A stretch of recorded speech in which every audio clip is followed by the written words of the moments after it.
Hi guys, today we'll be talking about TACOMA. So I'm changing oil on mine right now.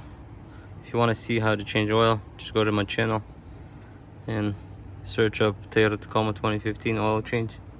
I've already done that video over a year ago or more, but I'll be talking about a few things that might go wrong. It's not necessarily about Tacoma, it can be any other cars. So first thing first, mine's oil filter is right here. So when you take off the oil filter, make sure oil filter comes off with the gasket, so the gasket doesn't stay on it, so you don't have double gasket when you install the new one. For example, I'll show you the old one that I took off, oil filter. The gasket make sure it comes with it, because sometimes it can come off and stay on the engine, especially if you have a different car that's oil filter underneath the car. It's hard to see, but yeah, make sure when you take off the old one, so the oil filter comes with a gasket or O-ring, whatever you want to call it, so it doesn't stay on the engine. But yeah, I'll show you the new one.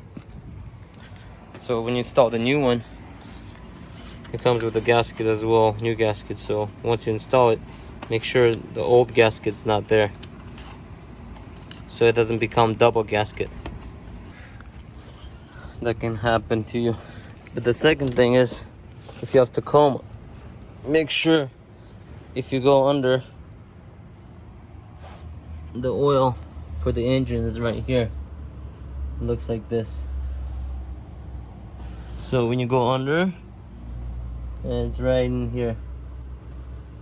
I heard some people mistaking them with transmission oil. I don't know how can they mistake, but just for the information, the transmission is way over there.